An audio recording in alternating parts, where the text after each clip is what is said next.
now that I have your attention, let's talk about kicks. Especially yoko geri, Kekomi and yoko geri Keage. Now it's always been like a pet peeve, or at least something that I've been very mindful of ever since the first time we did my class, and I remember standing next to my training partner, holding hands and swinging our foot up into each other's armpit. The classic yoko Keage exercise that I'm sure we've all done numerous times. And it just didn't make sense. As a physical exercise, sure. As a kick, why? Especially since yoko Keage is like the kick, apart from my geri, that we have in our kata. You'll never see, maybe you can do basai, you can kind of make that into a Kekomi thing, even though it's more Fumikomi. But otherwise, from here and upwards, it's all yoko Keage. So obviously it's an important kick to us. So why should it feel so weird? Why should it be a kick that we do in our kata and maybe for kihon, for gradings, etc. But then when we do bunkai or kubite, it's just not done because it's such a weird kick. Especially when you have yoko kekomi, which is like the strong kick and like the big bro of yoko geris. Yeah, yoko geri kekomi is the big, strong, penetrating, and then you'll have yoko keage, who's more like an uraken, just tap. It's not. Why would you tap someone with an uraken? If you have the opportunity to punch someone in the face, then you really want to punch them hard in the face. You don't want like BAM! You're not done yet, are you? My bad. Of course, for competition, or for training, if you want your partner to keep training, then you'll use sundome and keep the impact. But that's a choice you make to control your technique. You don't turn your technique into something that's not powerful when it comes to penetrating. Any technique you do, you want it to penetrate. You'll always want to force to be perpendicular to the target. You'll never want your technique to glance off, like yoko keage, this. Even though keage means up, like age uke, you don't want the kick to travel in an upwards arc, skidding across the surface of your opponent's spleen and stuff. You want it to penetrate. So the trajectory of the leg is not what sets it apart from Kekomi. It can't be. Neither is Keage is snap. Kekomi is lock. Because it doesn't make sense to do so. You can judge it visually if you're on a grading examiner and stuff like that, and you see the young grades going up and down and the legs are flimsy and stuff. No, Kekomi, more thrust. And then like, more thrust, okay. More Kekomi. Now I don't mean to take the piss out of it, because that's how it's being taught in many dojos, and I was taught that way, and I did it that way for many years. But then I changed it, because it didn't make sense to me anymore. You look at the principles of movement and which muscle groups are doing what work to make pain happen, and you think about it and it doesn't make sense. There is no technique that we do in Shotokan or karate or anything that benefits from being locked out. It's not true. You can't have it. You can't do kitsamusuki and one is snapback and one is locked out. And oh yeah, that's the penetrating, the thrusting kitsamusuki. It's not. One is snapping back because you punched him and you don't want your hand to be there anymore. The other is you punched him and you want your hand to be there so you can grab his nose and stuff like that. I don't know. Locking out techniques, especially your legs, big, huge legs, and you want to lock them out. For a split second, sure, but that's the split second that your opponent can grab your leg, take control of it, block it hard, causes you to lose balance, anything. There's nothing good about locking out your kicks at all for a practical purpose. For a biomechanical purpose, it's even worse. Just don't do it. For a Kekomi, big, strong, bring it back, free up your limbs. There's no point in keeping it locked out. You'll only put strain on your knees, and it's just bad, okay? If you have a good argument for why you should lock out your kicks, why you should lock out your arms, not rotating to save the ligaments, but why you should lock out any technique, then I'm willing to hear them. I still can't find them. You'll end up having tennis elbows without ever having picked up a racket if you lock out your uraken. It's just not smart. You'll always want to even get on by this horrible stuff. Locking out your elbow. Bing! No, always slight curve. Then you'll have lots of momentum going in. Even if your hip is going into it, but also if your hip is going back into hammy, as long as this shape is there, it's good. Katana, curved shape. Yeah? Rapier straight thrusting, different thing. I'm rambling. Let's keep going. The difference between the yoko geri Keage and the yoko geri Kekomi is not. I like to believe it's not anyway. If it's for you, sure, be my guest. But the difference has to be that it's two different kicks. Just as separate from each other as my geri and Ushiru geri. It just looks the same at the end, and it has yoko and geri in the name. Otherwise, it's two completely different kicks, using completely different biomechanics, muscle groups, etc. They just happen to look the same. That's why in our grading Kihon we'll often have Kekomi, Keage, Mawashi geri combinations, because they all kind of look the same at the end, and then we can judge the young grades according to how they move their body to end up in that final shape, because the final shape is not important. That's just the impact point. Everything leading up to the impact point is important, where biomechanics is. So for me, for many years, my Kekomi was from me. Adjust myself according to the camera. My Kekomi was here for kicking forwards.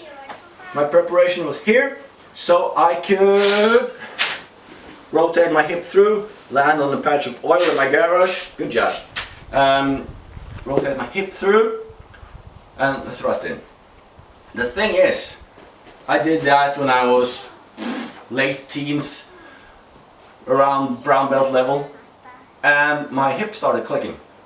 And Shotokan is famous for a lot of things, but we're famous for being extremely dynamic, having completely senseless big stances, having an kind of unhealthy view of kime. Everything has to be at the end, and being the only one who does yoko keage like this. The last thing Shotokan is famous for is ceramic hips. You'll almost always, and I'm not exaggerating, every time I've been to a seminar with people who are good, really good at karate, but having passed their 50s, they're all, they got this thing going. It's like a Shotokan Tourette's. You can't help it, you just have to pound some life into that hip. Shotokan is famous for being awesome and for being absolutely devastating to your hips, which is sad and so wrong. We train karate because of self-defense, and if you've never been in a fight where you had to actively punch people through the wall, you'll end up having caused your own body harm enough to require surgery because it hurts to walk, and the only thing you've done is to kick air. That's wrong. It just can't be done.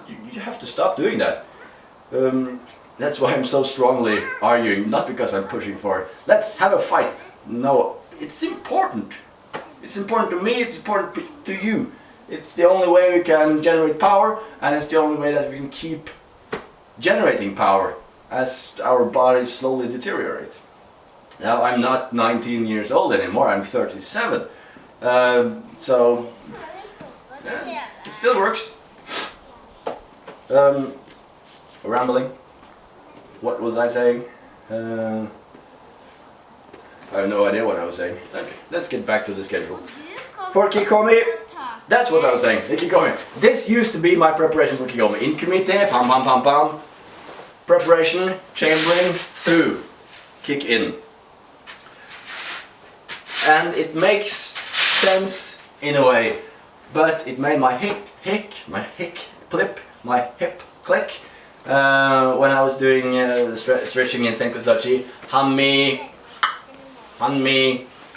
Yeah, I don't know if anyone's familiar with that sound. After I changed the preparation, after I took the chambering from anyway, from the side kick from Taekwondo. I trained with a few Taekwondo guys. They kicked amazingly, of course, because they're Taekwondo. Looked at it, we're back. The camera just died on me. So I looked at how Taekwondo is chambering their side kicks. It made sense to me, so I tried it. My hips stopped clicking and I could kick harder. So I kind of kept on thinking that it made sense to do so. And also biomechanically, I think it's a better exercise if you're just doing Irokihon, because you're not preparing your hip in this position and then thrusting it through whilst rotating the hip ball and socket joint. You know what I'm talking about. So there's less strain on the joints, whilst kind of making it easier for the muscle groups to do so. I'll demonstrate. Instead of having a chambering here, which is fine, many people do this. But if you watch my hip, Jesus, concrete slab, 4 degrees Celsius. If I now kick yoko, geri, kekomi that way, unless my hips are insanely flexible, it's gonna butt up against this. It's not possible. So you have to rightfully open up your hips, which is fine. Many people do this. Here, here, good. That, however, causes my hips to do a dropping motion. The first thing happening is not moving my weight, my body mass, etc. towards the target. God, it's so cold. It's to push my hips away from the target. That's like 4 Kitsamesuki, loading up, moving my hip back, punching in. It looks very close to what we want to achieve, but it's wrong. This position, hip moving back, punching in. You'll end up in a correct form, but it doesn't make sense to move your body mass that way when you're punching that way. You load up and you move your body mass that way. That's for Kitsamesuki. That's your jab. Bam, bam. You'll never see a boxer going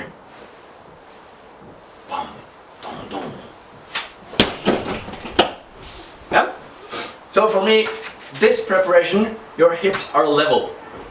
So in order to have the possibility to kick that way, you need to open them up, and 9 out of 10 times this will cause you to drop that way and turn your hips this way, away from where you want your body mass to go.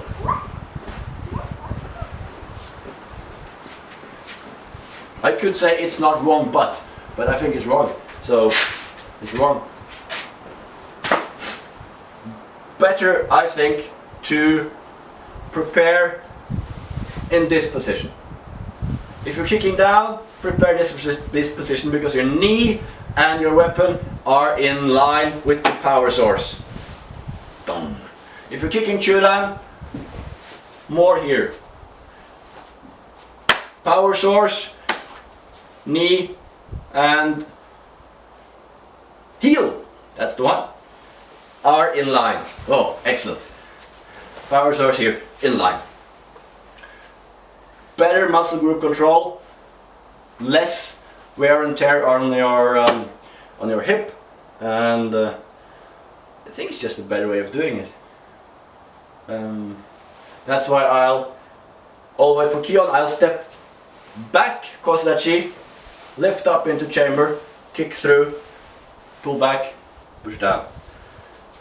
Step back, up into chamber, using this part of my body to kind of keep everything in check, rather than using gravity to stand on my leg.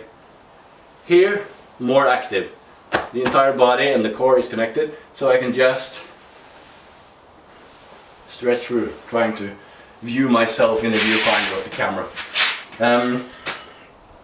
I think that makes more sense, both as a training method, as a way to keep your hips working, and as a way of delivering more acute impact, not acute impact, but more BAM! You get it? When I prepared with my knee in front, it was always a slow kick. I could never really accelerate it as fast as I wanted to. And speed is power. You want it to be BAM! Someone is rushing you, you want to get your leg up, BAM! To get it. Here, you want it. You want that speed, that sudden chamber. So for Kekomi, it's very important for me, the way I teach, the way I view yoko, geri, Kekomi principally. The principles of the kick. Which muscle groups, which biomechanics are involved. I need it to be this chamber, stretching out, using your back, your glutes, through the knee, making impact. Yeah, but that's of course just half of the technique. If you can keep it standing, if you keep your balance standing, then the kick is wrong. You have to transfer your weight into it. So when you're kicking, it should be not a jagged V shape. It should be a soft U shape. In order to put your weight into it. Now this is not a heavyweight bag. I think it's like 40 kilos or something. But still, this just like various katas, I guess. This feeling of boom, like a I say wave, but it's just not a just boom. This feeling, more Kekomi. Yeah. Same approach. It just doesn't give me the same control. Preparation here. Everything is kind of too tight. I can't really thrust through it. If I prepare here, then I can. So that for me is Kekomi. Yeah? Kekomi uses the glutes, the back, and it pushes the kick through the knee and the heel. Bam! Excellent. My feet are so dirty, but from this position, the chamber would be here. Trying to just view myself as I'm doing it. This is the chamber. This is the kick. Pushing through all the way. Yoko, geri, keage is, well, not the opposite, but kind of. Where yoko, geri, kekomi is the back side, keage is the front side. Keage, like yoko keage, sideways leg up. Age uke, upwards receiving block thing. So it means to kick up. That doesn't mean your legs are swing up. Mae geri keage does not mean, oh, I guess it's like this then. Mae keage, bam, as a warm-up exercise. Okay, sure. Mae geri keage is still a front snap kick. That doesn't mean you shouldn't kick through. Perpendicular to the target, kicking through. You shouldn't swing your leg up and down. Doesn't make sense. If this is the target, all your force should be going perpendicular into the target. That's just how it is. God, my feet are cold. So for yoko keage, it travels over the knee. You use the knee joint for the one job your knee is made to do. Flex. That's what it does. Your knee joint cannot flex this way. Because it can't. Bones and stuff. So even though it looks like it's boom, flapping this way, your knee joint is just doing this. Even my fingers are freezing now. It's just doing this. That's why almost all the other big Shotokan, big karate organizations or groups or schools or styles, that's the word, where we have yoko keage, they simply have this kind of yoko keage. Sideways my geri thing. Pappa? Nej, jag filmar. Ja. Ska du slå den först? Du slår den först. Jag ser inte något. Get him! Bam! Jag ser inte. Jag finner på andra sidan. Gå in där. Och där. Tack. Nu må jag filma med det. Utan då, harta. Bam!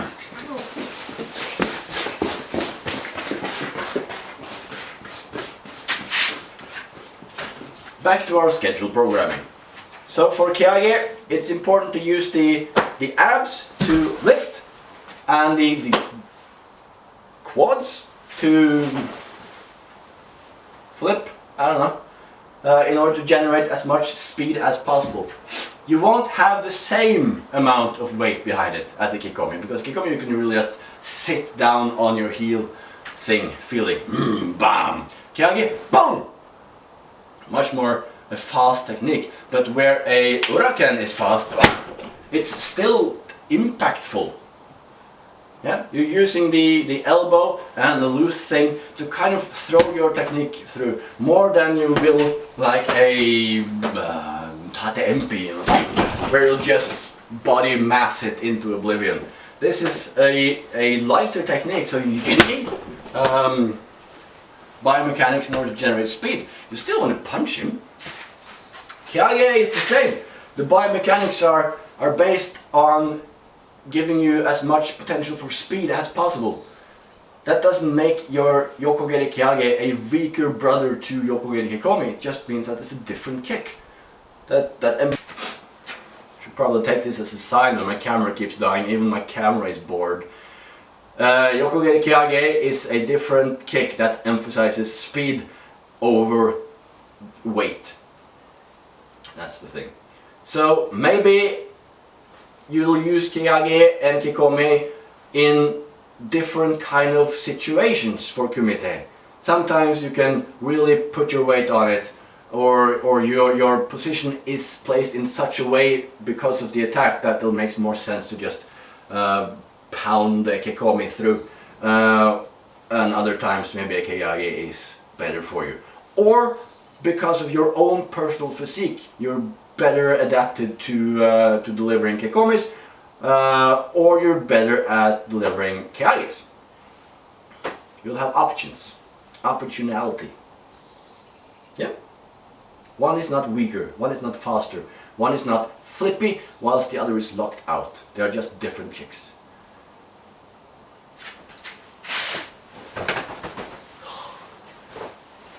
Keage, belly lifts the leg flips through, the foot rotates. You can't see them because they're below the camera, but I can promise you they're really dirty and cold. And all of this combined makes that Keage thing happen.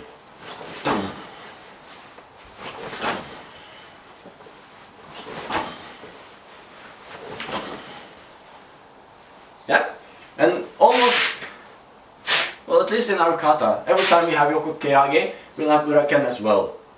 I don't think that's an indicator that you kick him in the coin purse and uraken him in the nose at the same time. More so that maybe applicational wise, you'll kick his knees out, And you'll see in other styles, your yoko keage is called things like sokuto geri or kansetsu geri, which just means ball of foot, edge of ridge of foot, or the side part, you know what I'm talking about. Kick, indicating that you're just kicking with that part of your foot. Makes sense? Or kansetsu geri, which means joint kick. You're kicking him in the joints. Bam! Goes the knees and stuff like that. It's kind of the same kick anyway, but it's always below the hip, of course. But Shotokan has to be like, ooh, look at us, we can kick high. And stuff. So Uraken comes to play, because then we can keep our body from going haywire. You're using the Uraken, the tension in your armpit, to roll your shoulder down, to engage the lateral muscles, and as you're bringing your knee up, your foot through, you counter it in order to generate some sort of form, so you won't wreck yourself or look really awkward doing so. Yoko Kekomi, glutes, back, through. Yoko Keage, abs, quads, through. Always. You want to kick through your target. Kekomi, step back, chamber, body weight. Kick. Keage, step in front. Hang on, let me go on distance. Step in front in order to get your belly, your abs into position. So you can raise your knee through and kick through. Yoko Keage. They look the same at the end. They are completely different all the way from start until the end, because there are two different kicks using different biomechanics, different muscle groups, different application and stuff. Okay? Cool. Awesome. Hope that clears something up, at least. If my ideas make sense and you want to apply them to your training, cool, awesome. I hope it makes your kicks more powerful and your body less tired. I know it did mine.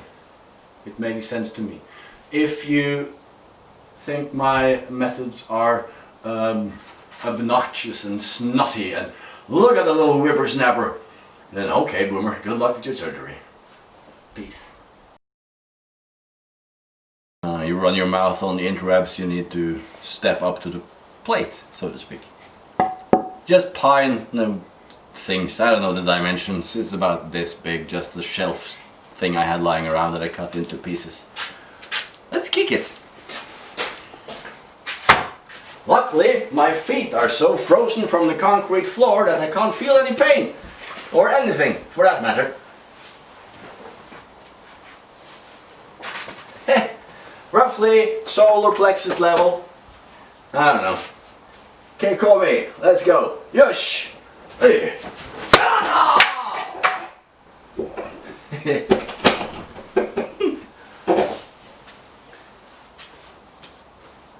I'm thrilled and in pain. Let's go. Ow, ow, ow.